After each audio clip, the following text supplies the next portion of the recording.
Good day, student. Before we start to our new topic, let me introduce the discussants for today. I am Janet Pagunaling. Hi, I'm Jubilinita Bliso. You can call me Ma'am Juby. Now, before we finally proceed to our new topic, which is A Convict's Twilight, let me ask you first, what do you remember or what is the most memorable book line you remember from our previous readings or from the books that you've read before? Any volunteer? Yes, Mark. Are you saying something? That's good. As you can see from our PowerPoint presentations for today, I link a video from Jeff Colado and his thought about the convict's twilight. This video shows a glimpse information about a convict's twilight, and I'm sure that you guys will know about it furthermore later. After watching the video, can you share some of your insights? Just a thought about our new topic. Any volunteer? Yes? Are you saying something, Justin? Okay, good point. Before we proceed to our main topic, which is A Convict's Twilight, we must know the author or the person behind this masterpiece. His name is Arturo Belazar Rotor. He is the recipient of 1966 Republic Cultural Heritage Award, and aside from his work, A Convict's Twilight, here are some his prominent works such as Confidentially Doctor that was published in 1965, Selected Stories from the Wound and the Scars and it was published in 1973, and The Man Who Played Lord that was published in 1963. Aside from being a great writer and author, Arturo Rotor is a medical doctor and he discovered the Rotor syndrome. In 1948, he published a paper about this disease. Rotor also served as an executive secretary of the Philippine Commonwealth government in exile. And after the war, he was appointed as Secretary of the Department of Health and Welfare. The Convict's Twilight Summary. The story starts when the convicts begin clearing the forest and going back to their barracks. During that moment, the work half done and describe it as an exhausted day. As time passes by, this is considered as the signal for them to use their free time. As they have worked done the task, which they are now taking back the tools in cleared areas since they received an evening ration. Subsequently, their free time, also known as Twilight, this is the moment where the convicts get to play what they are prepared, such as sports like basketball and volleyball, watching each other play and listen to music or radio. For them, it serves as escaping reality and taking a break from all their work. After the twilight, the convicts knew what to do next. It is the time to get back to their barracks and work. The narrator observed how the convict situation differed from Manila. He stated that in Manila, the Bilibid is very different from the labor camp in Davao City. Staying as a prisoner in Bilibid is more easy and acceptable because the only high bar of wall are the only ones separating them from freedom until seeing their loved ones. However, staying in labor camp in Davao made them feel different on how the prisoners feel isolated. It made them feel that they have a contagious disease since they are needed to be isolated. And moreover, the convicts in Davao seeing their loved ones become harder. As for Cornelius' wife, the travel time to see her husband is a different story. Later, the narrator saw a familiar lady hold a baby gasped in her arms. She was dressed in black into the cheap fashion of the poor, a thin old shawl around her shoulders, and the hem of her skirts frayed and gray with dust. Ill that he realized that she is one of the wife whom he hated before. He watches Cornelia and his wife talking to each other, and from that, He observed that how stressful his wife is in Cornelius' condition. Who are the characters of the story? Very good, Jerome. The narrator or the Who else? Correct, Jane. Cornelio and his wife. First, the narrator, who tells the story by his own perspective on what was happening to the convicts in the camp. He differentiates the inmates' condition between Davao and Manila. He was also the doctor who helped Cornelio about his illness. Second, Cornelio, who is considered as a friend of the doctor, which is the narrator, who was moved to the labor camp in Davao.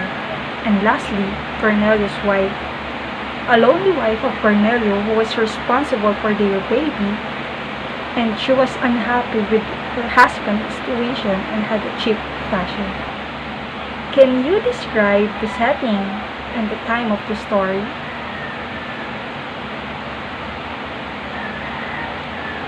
Excellent, Joy. It is in the convicts' labor camp in Davao as well as in the forest where they were meant to work. The time is when the twilight begins, which is contemplated as their leisure time. What do you think is the conflict of the story? Very good, Mark. Man versus society. And yes, Justin. Man versus society and man versus nature. Man versus nature, the forest and tall trees serves a hope from the convicts, at the same time remind them that they are isolated from the world. Man versus society, the convicts perceive that they are being isolated because of their sins and they are paying for it. Therefore, the convicts believe that they were being discriminated against by society. What is the main theme of the story? That's correct, James. It is related to freedom. Specifically, freedom and liberty were just on the other side of the wall. Since you've already talked about A Convict's Twilight earlier with Miss Juvie, I am pretty sure that you guys can share some of your observation of the usage of literary devices. Can you share some? Yes, Jana. Okay, very good. The uses of symbolism in A Convict's Twilight is very evident and vivid. For the twilight, it portrays time and life. Rising sun means new beginning, birth, creation, and hope. And for the setting sun, it means death, destruction, pain, and sorrow. However, the story of Convict's Twilight uses the word twilight as a positive. In the passage of sleep and forgetting, peace and resigned. As we all know, guys, that we are all familiar in figurative speeches or figure of speech, such as simile, metaphor, hyperbole, onomatopoeia, personification, and so on and so forth. Can you share yours? And afterwards, I share mine. 3 people will do. Yes, Justin.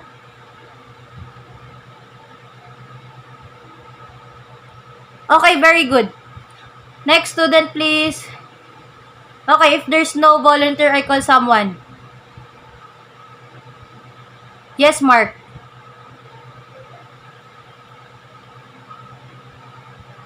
Okay, very good.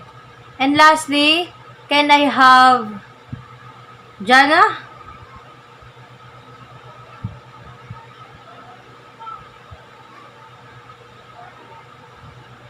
Okay guys, very good. Thank you for sharing your thoughts and your observation regarding to our topic. These are the figure of speech or figurative speech that I found in the short story, A Convict's Twilight. Can you read the first line? Okay, thank you. And for the second line, can I have you, Jana? And for the third line, can I have you mark? Okay, thank you. We all know that personification is that author putting a human behavior from a object or for another living things. And for example, the third line, the stream described as it crawls for its streaming down and swallows. And for the breeze, it describes to dies down and leaves to rustle or to move.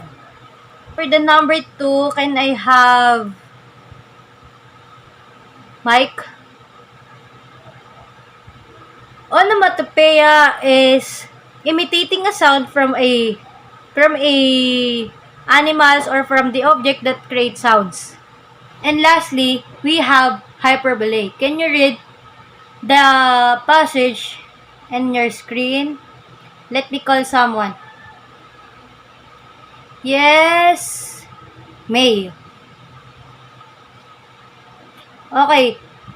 As we all know that hyperbole is exaggerating things and other forms of words to create more meaningful and more creative way of saying things. As a Filipino, can you share some Filipino qualities that you have? I wanna hear your voice, Joy. Can you say something? Okay, good to hear that. I am very pleased that I hear that good qualities that you have.